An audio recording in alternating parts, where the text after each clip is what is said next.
প্রিয় দর্শক, আসসালামু আলাইকুম। আমি বিভিন্ন বিষয় নিয়ে কথা বলি, পডকাস্ট করি, তারকাদের সাথে কথা বলি, গুণী মানুষদের সাথে কথা বলি, কথাগুলো আপনাদের সামনে উপস্থাপন করি।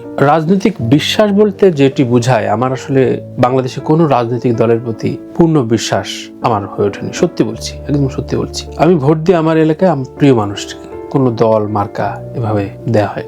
আর গত 15 বছর তো ভোট দিতে পারিনি। হাদি প্রসঙ্গে কিভাবে বলবো, অনেকে বলেছেন, অনেকের ভিডিও দেখছি, ওর এত ভালো ভালো কথা শুনছি, মানে এত সরল অকপট দিলসাফ কথা, সবার জন্য ঠিক বলেছে তা না। ওর অনেক কথা আমারও দ্বিমত ছিল, কিন্তু সেটাও এত সুন্দর করে ব্যাখ্যা করেছে। হাদির সাথে পরিচয় মূলত আমার রাহাত শান্তনুর মাধ্যমে। রাহাত জনতার কবিয়াল, ও অস্ট্রেলিয়া থাকে, গান করে, এবং ও আরেকটা ভীষণ পরিষ্কার দিলসাফ, খুব ও যে ইনসাফের মানুষ, এবং সহনশীলতা আছে ওর ভেতরে, যেটা হাদির ভেতরে ভীষণ ভাবে রয়েছে। আমরা যে হাদিকে পোর্ট্রে করেছি, মানে যারা চেনে না, যারা হাদি সম্পর্কে খুব বেশি বক্তব্য 2-4টা দেখেই ওই বয়ান নির্ভর বা হেডিং দেখে বলে ফেলেছে, এ তো চিল্লায়, এ তো ওই যে গালি দেয়। এই যে আমাদের সমাজ তৈরি হয়েছে, অর্ধেক অর্ধেক শুনে আমাদের নিজের একটা মন গড়া বিশ্লেষণ তৈরি করা, শুধু হাদির ক্ষেত্রে না, প্রত্যেকটা ক্ষেত্রে। এবং এই ডিজিটাল যুগে আমরা এই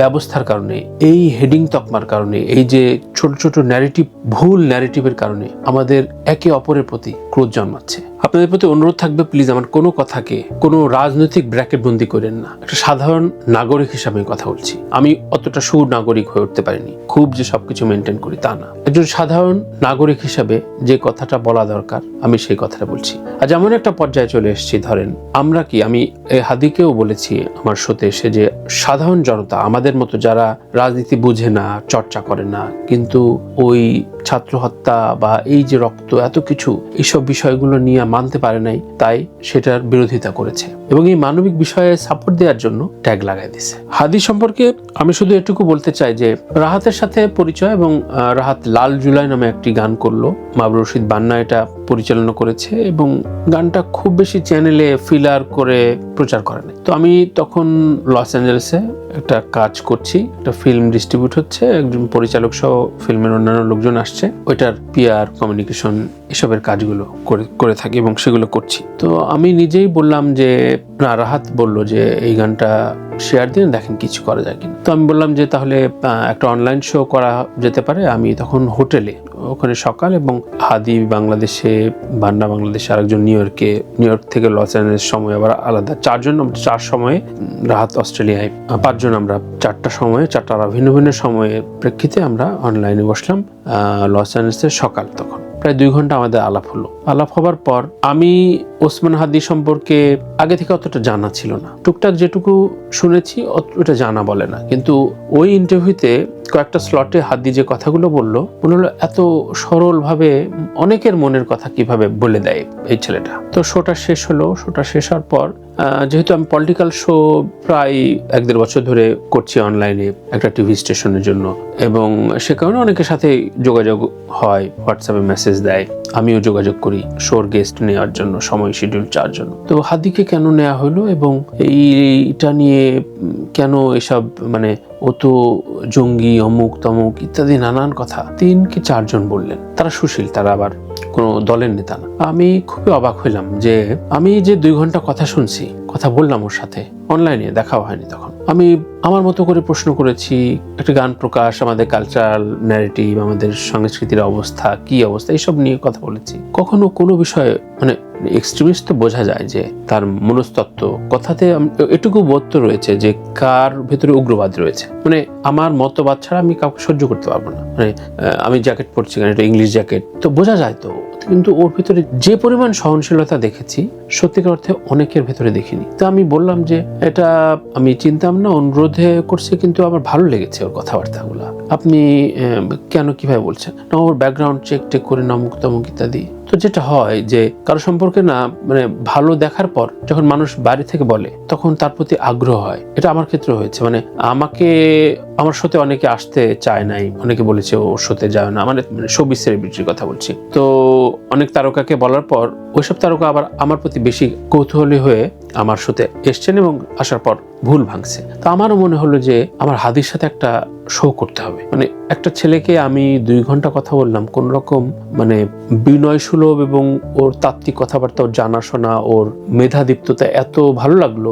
এরপরেও 3-4 জন বলছে জঙ্গি কেন? মাদ্রাসার ব্যাকগ্রাউন্ড। তো মাদ্রাসার ব্যাকগ্রাউন্ড রাহান রাফি আছে, তারেক মাসুদ রয়েছে, বাংলাদেশের শোবিজের আমি অন্তত 10-12 জনকে চিনি মাদ্রাসা থেকে উঠে আসা। এই যে ট্যাবু, এটা আমার কাছে বিরক্ত লাগলো এবং আমি রাহাতকে আবার অনুরোধ করলাম, যেহেতু রাহাতের মাধ্যমে পরিচয়, আমার কাছে নাম্বারও ছিল না। তো আমি বললাম যে এরকম হাদির সাথে একটু, ততদিনেও ইনকিলাব মঞ্চ করেছে, প্রচুর পপুলার এবং টকশোতে, টিভি টকশোতে যায়, যেহেতু আমার প্ল্যাটফর্মে আমি আমার মতো করে কথা বলি, শুনি। তো রাহাত বললো যে ঠিক আছে, অবশ্যই দেখেন, ওর ইলেকশনে তো পিআর বলতে কেউই নাই, আপনি শোটা করলে আপনি একটু নার্সিং করেন। অবশ্যই আমি কেন এটা করব না। তো এর আগের দিন বিএনপির কয়েকজন নেতা কর্মী ইন্টারভিউ নিয়েছি, সাংবাদিকদের ইন্টারভিউ নিয়েছি, মানে এই নির্বাচন এবং কোনো আমার সাথে যেহেতু তর্কাতর্কি নাই, ওর মনোবৃত্তি, ওর বেড়ে ওঠা, ওর পলিটিক্যাল থটস, এগুলো নিয়ে আমি শোগুলো করি এবং শুনি বেশি। আমার তো বায়োগ্রাফিক্যাল শো, আমি অবশ্যই আমি সেটা করতেই চাই, আমি বা ওর কথা শুনতে চাই। আমি রাহাতি ব্যবস্থা করে দিল, হোয়াটসঅ্যাপে একটা গ্রুপ করলো, গ্রুপ করার পর ওর সাথে কথা হলো। প্রচন্ড ব্যস্ত, একদিন বললো যে আমি যে পরিমাণ শিডিউল, আমরা ভালোভাবে কথা বলতে চাই আপনার ফোনে, তো আপনার শো আমি দেখি তানভীর ভাই, আমি একটু আরাম করে বসে কথা বলছি, সামনে মাসে করি। আমি তখন একটু বললাম যে সামনে মাসে না, আমি এই মানে এর মধ্যে একটু দেখেন না আপনি সময় করতে পারেন কিনা। তো মনে হয় হবে না, তারপর আমি জানাচ্ছি। না, মনটা একটু খারাপ হলো যে রাহাতকে বললাম। তো আমি আর রাহাতকে বলি নাই, আমি গ্রুপে টেক্সট করলাম যে আপনার সময় অনুযায়ী জানান। তো হঠাৎ করে তখন ভেবে নিলাম যে মানে সামনে মাসে ছাড়া হবে না, মানে ডিসেম্বরের কথা বলছি না, মানে জানুয়ারি ছাড়া হবে না। জানুয়ারি শুরু দিকে মাস্ট আপনার সাথে সময় দেব। তো দেখেন, মানে আমার পরিচয় নাই, ওই দেখা হয়নি তখনও। আসলো তার একদিন আগে, মৃত্যুর 5টা দিন আগে, মানে গুলি খাওয়ার 5টা দিন আগে, মৃত্যুর 12 দিন আগে আমাকে ফোন দিল, আজকে করি, আপনি কি অবস্থা? আমি বললাম যে আপনার জন্য এনি টাইম, আপনি বলেন, তাহলে আজকে সন্ধ্যার দিকে আসি। আমি রেডি থাকলাম। তো এলআরবির মাসুদ ছিল, বাচ্চু ভাইকে নিয়ে একটা প্রোগ্রাম করছিলাম, ওটা শেষ করে তারপরে হাদি আসবে, ওইভাবে সেট করছি। আমি আমার অফিসে আরো বন্ধু বান্ধব ছিল, সাংবাদিকরা ছিল, আমরা আড্ডা দিচ্ছি। তো আসলো, একদম টাইমলি আসলো, আধা ঘন্টা দেরি হয়েছিল। তো বললো যে একটা জায়গায় হয়ে আসলাম। তো আমি বললাম যে কি খাবেন? আমি একটু খাবার আনি, আপনি কি একটু খাওয়াই? না খেয়ে আসছি। তো কফি খাইলো, খাওয়ার পর এই আড্ডা, মানে তখন আমরা পডকাস্ট টেবিলে বসলাম এবং বসার পর প্রথম যে বললো যে আমার খুবই ভালো লাগছে তানভীর ভাই, আপনার এই পডকাস্টটা নতুন শুরু করেছেন, কিন্তু এর আগে অনেকগুলো শো আমি আপনার দেখতাম। তখন অত ঢাকায় এইভাবে পলিটিক্সটা শুরু করে নাই, কিন্তু প্রচুর শো সেলিব্রিটিদের নিয়ে যেগুলো দেখছি, আমি কিন্তু আপনার ভক্ত। তা আমি ভাবছি যে মানে বিনয় করে এগুলো তো বলেই মানুষজন। তো স্পেসিফিক ভাবে 2-3টা শোর কথা বললো। মানে আমি তখন বললাম যে তাই তো সত্যি দেখছেন আপনি, ভান করে মিথ্যা কথা বলতে পারি না তানভীর ভাই। তো আমরা প্রায় 2.5 ঘন্টা একটানা কথা বললাম, কফি খাইলাম 2 বার, আর কথা চললো না, কোনো পলিটিক্যাল ডিবেট না। ওর জন্ম, বেড়ে ওঠা, বাবা মা, স্কুল, কলেজ, ভার্সিটি, এই ইনকিলাব মঞ্চ তৈরি করা, দেশটা নিয়ে ভাবনা, কিভাবে দেখে, এই যে বিভিন্ন জায়গায় ওকে নিয়ে যেসব সমালোচনা করা হয়, সেই সবগুলোর উত্তর দিল। কি অকপটে, কে জানতো মাত্র 4 দিন পরেও রাস্তায় গুলি খাবে। তো বলছিলাম, বারবার ব্রেক হচ্ছিল, এত সাহস ভালো না আসলে হাদি ভাই, আপনি একটু সাবধান থাকেন। ওই একই কথা, মানে অন্যান্য, পরে শুনলাম যে অনেক সবার কাছে একই কথা বলতো যে ওই দেখবেন যে একদিন এভাবেই মারা গেছে। এবং আমার কেন জানি মনে হয় খুব অল্প আয়ুষ্কাল আল্লাহ তাকে দিছিল বলে খুব দ্রুত অনেক কথা, অনেক সাবজেক্টে এই ছেলেটা বলে গেছে। মানে এত রিলস, এত কন্টেন্ট দেখছি, এত অল্প সময়ে এত গুরুত্বপূর্ণ বিষয়গুলো টাচ করছে। সোসাইটি, আমাদের শিক্ষা ব্যবস্থা, সাংস্কৃতিক অবস্থা, পলিটিক্স, আমাদের রাষ্ট্রীয় অনুশাসন, আমাদের ভূ রাজনীতি, আমাদের বৈশ্বিক রাজনীতি, কোনো বিষয়ে বাদ যায় না। একটা বক্তব্য দেখছিলাম যে স্পেশালিস্ট হওয়ার জন্য বলছিল যে আমাদের কিছু কোর স্পেশালিস্ট মানুষ দরকার, যে বিষয়গুলো জানে। তো ফটোগ্রাফি জানে, আমার কাছে আসছে, আমি কে কোর্স করতে বলছি, কিন্তু সে ওটাতে সময় দিবে না, ওই অন্য সবকিছু একটু করে করবে। এই যে সমাজটা নিয়ে ভাবনা, দেশটা নিয়ে ভাবনা, পুরো দেশ ওর কাছে উঠান ছিল, পরিবার ছিল, যে এটা করতে হবে, মনিটরিং।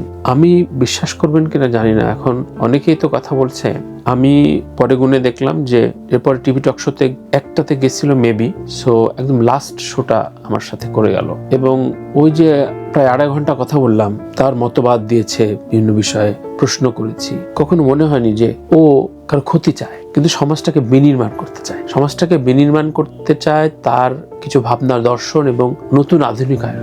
সেই জায়গাগুলো মানে হাদি আসলে কাকে নিয়ে সমালোচনা করে না, প্রত্যেকটা রাজনৈতিক দল, ইন্টারিম গভর্নমেন্ট, সাংবাদিকতা, অপসাংবাদিক সবকিছু নিয়ে ভুলগুলো ধরায় দেয়। তো আমরা তো এটা মানতে চাই না, মানে এটা প্রত্যেক ক্ষেত্রে হয়, আমাদের ক্ষেত্রে হয়। কেউ যদি মানে আমার ভুল হয়েছে কিন্তু ধরাই দিলে ওর প্রতি মানে 4 দিন কথা কইতে ইচ্ছা করে না। মানে আমরা তো ওইরকম ঈর্ষা ক্রোধের জাতি না। তো ও সবাইকে তো সেই ভুলগুলো ধরছে এবং বলছে যে এটা করছেন, এটা কেন করছেন। এই যে সততা, ওর ভিতরে সততা দমটা ছিল বলে এগুলা বলতে পারছে। একটা ছিদ্র মানে যে কোনো বিষয়ে একটা দুর্বলতা পাইলে মিডিয়া, অন্য দল বা ওর রাইভেলকে সেটা এক্সপোজ করে অনেক আগে শেষ করতে চায়। কিন্তু সেই হাদিদের মুখটা আমরা বন্ধ করে দিই। কে করছে, কারা করছে, কি উদ্দেশ্য করছে, এগুলো অনেক তথ্য তালাশ। আমি রাজনীতি আসলে বুঝি না, বুঝতে চাইনি কখনো। কিন্তু রাজনীতির বাইরে তো আমরা কেউ না। রাজনৈতিক নেতারা যারা রয়েছেন, সব দলের নেতারা, অনেকের সাথে আমার কথা হয়। যখন কথা বলি না, তারা কেউ 80%, 90%, 50% কিন্তু দেশকে ভালোবেসে, মানে রাজনীতি করাটা তো আসলে অন্য পেশার চাইতে একেবারে আলাদা। মানে সারাদিন ও জনমানুষ নিয়ে ভাববে। যে সবচেয়ে বাজে রাজনীতিবিদ, সবচেয়ে 6 নম্বর রাজনীতিবিদ, ওরও সারাদিন কমপক্ষে 50টা লোককে ডিল করতে হয়, 50টা লোকের দুঃখ দুর্দশা শুনতে হয়। এটা কিন্তু মানে আমরা ভাবি না। এরপরও শয়তান থাকে, মানে ইবলিশের বড় ভাই থাকে, এরকম বদমাইশ থাকে রাজনীতিবিদের ভেতরে, সেটা তো দেশটা কলুষিত হয়। কিন্তু ওসমান হাদি আসলে একটা দিল সাফ একটা মানুষ ছিল, পরিষ্কার টলটলে জলের। সব ভাবনা, সব মতাদর্শের সাথে আমিও যে একমত, তা তো কখনো দুই মানুষের হয় না, হবে না, স্বামী স্ত্রীতেই হয় না।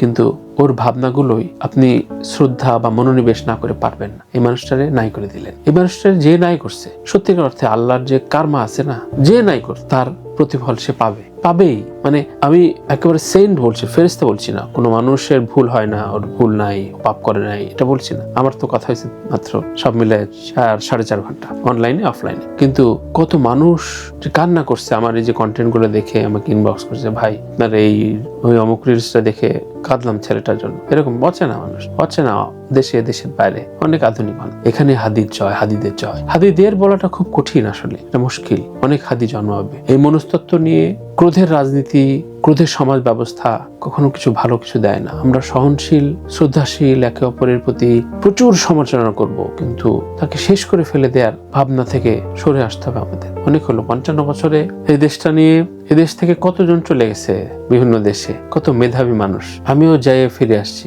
কি করব দেশের বাইরে। আমি তখন ভাবছি যে দেশে ন্যূনতম থাকার ব্যবস্থা থাকলে, ন্যূনতম সে দেশ ছাড়ে না অনেক কিছুর জন্য, পরিবার, ভবিষ্যৎ। কত মেধাবী মানুষ বাইরে আছে। হ্যাঁ, বাইরে থেকে রেমিটেন্স যোদ্ধা দেশকে রিপ্রেজেন্ট করা হয়, এই একদল থাকে। কিন্তু যারা চলে যায়, এই হাদিদের মননে মগজের বাংলাদেশটা যদি আমরা পাইতাম, আমরা যদি পেতে চাই, আমাদের সুশিক্ষা, সচেতন, সুনাগরিক হইতে হবে। যেই ব্যবস্থায় আমরা শিক্ষিত থাকবো কিন্তু দম্ভ থাকবে না, অনেক অর্থ থাকবে কিন্তু বিনয় থাকবে। আমরা নিজের সব করব না, আমার নিজের যতটুকু প্রয়োজন তার বাইরেও বেশি অন্যের জন্য ভাব। এই তো আমাদের সময় ব্যবস্থা তো মানে ঠিকঠাক করতে হলে এগুলোই তো লাগে। ক্রোধ থাকা যাবে না, দমন করা যাবে না। কয়টা মানি বলেন, কয়টা মানে যারা রাষ্ট্র চালায়, যারা রাজনীতি বুঝে? মানে না তো। বাবা মারা যাবার পর দম বন্ধ হয়ে গেছিল আমার, প্রচুর কাঁদছি, এটা নয় এখনো মাঝে মাঝে। এরপরে বাচ্চু ভাইয়ের সাথে অনেক দিন চলা আমার, বিশ্বাস করেন এত মায়া দিচ্ছে লোকটা আমারে। কিন্তু এত অল্প সময়ের একটা পরিচয়, দেখা, সাক্ষাৎ। এই ছেলেটা মারা যাবার পর না আমার খুব বলতে ইচ্ছা করে যে ভাইরা, সুশীল ভাইয়ের অনেক জ্ঞানী গুণী মানুষরা বলছিল যে না ওর ইন্টারভিউ কেন নিছো, তো জঙ্গি, অমুক তমুক, তুমি খামাখা তুমি কোর পলিটিশিয়ানদের নিবা, ও তো ওই লেভেলের না। একটু বলতে ইচ্ছা করে যে আমরা কত ভুল ব্যাখ্যায়, ভুল ন্যারেটিভে মানুষের সম্পর্কে একটা বাজে ধারণা ঢুকায় বলি ওর সাথে মিশিস না। এখনো হাদি যা বলে গেছে, লিখে গেছে, আমার বিশ্বাস না, আমার মানে আমি হলপ করে বলতে পারি এর 70 to 80% দর্শন, ওর তত্ত্ব, ওর মনের যে ভাবটা, ওর যে ভেতরের যে কথাটা মানুষ বুঝতে পারে নাই, বোঝেই নাই। মানে সে বোঝানোর পরিবেশটাই তৈরি হয়নি। হয়তো বুঝবে, আস্তে আস্তে বুঝবে। আমি হাদির কেউ না, ক্ষুদ্র ভক্ত। 4.5 ঘন্টার আলাপ। সে ছেলে যখন বললো যে আমার অমুক শো দেখে, কি যে ভালো লাগলো। হাদি ভালো থাকুক, হাদি ভালো থাকুক। বিশ্বাস করেন, আমাকে যারা পছন্দ করেন বা অপছন্দ করেন, যারা নানানভাবে আমাকে ক্রোধের ব্র্যাকেটে রাখেন, তাদেরকে অনুরোধ করছি সরল মনে, দরজা আটকায় কেউ দেখলো না, যে আপনি হাদির কথাগুলো, আমার যে 2.5 ঘন্টার আলাপ, এটারও কিছু শুনে দেখেন, আপনি 70% ওর সাথে একমত হয়ে যাবেন, তারও বেশি কোনো সময়। কিন্তু কখনো ওর ভেতরে ক্রোধ পাবেন না যে আপনাকে শেষ করে ফেলবে। আপনি ভিন্ন মতাদর্শে ওর প্রতি ভালোবাসা জন্মাবে। আপনি যদি মন থেকে ওর কথাগুলো বুঝবার জন্য শুনেন, সেই তারে আপনারা মানে শেষ করে দিলেন, চুপ করে দিলেন, যে আর কথা শুনবো না, তোর চুপ থাক, তাই না? চুপ থাক। আমরা সমাজের সত্য বচন, সততার অ্যাগ্রেসিভনেস, অন্যের সমালোচনা ধরায় দেয়া, বারবার একসাথে ভুলগুলো অ্যাড্রেস করে নিজেরা নিজেদের সংশোধনের পথ তৈরি করে একসাথে করাটার চেষ্টাটা, যেগুলো হাদি করার চেষ্টা করতো, সেগুলো পছন্দ করি না আমরা আর সোসাইটিতে। অনেক অনেক ধন্যবাদ রাহাত শান্তনু, আমার আরেক প্রিয় ছোট ভাই। ওর জন্য, ওর সাথে পরিচয়। হাদির আত্মার মাগফিরাত কামনা করি। ইন্না লিল্লাহি ওয়া ইন্না ইলাইহি রাজিউন। কথাগুলো সরল বিশ্বাসে, মন থেকে ক্রোধ না নিয়ে যদি শুনে থাকেন এই কথাগুলো, তাহলে হাদির ভিডিওগুলো দেখেন, দরজাটা বন্ধ করে। যারা আমাকে পছন্দ করেন না বা ভিন্ন মতের, তাদের উদ্দেশ্যে আপনি ফ্যান হয়ে যাবেন। আপনার ভেতরে যদি সেই বিবেক, সেই বোধের বিন্দু কোনো পর্যন্ত থাকে, বিশ্বাস করেন, এমন একটা ছেলের আপনারা শেষ করে ফেললেন, চুপ করে ফেললেন, আটকা দিলেন, নাই করে দিলেন। সরি, ক্রোধ জাগায় না, সহনশীল হন। সহনশীল থাকি আমরা। ভালোবাসা ছড়াই, ঘৃণা না। ভালোবাসা ছড়াই। অনেক ঘৃণার চাষবাস হয়েছে, ভালোবাসা ছড়াই। এ দেশটা আমার, আপনার, আমাদের। এ দেশটা বাংলাদেশিদের। আল্লাহ হাফেজ।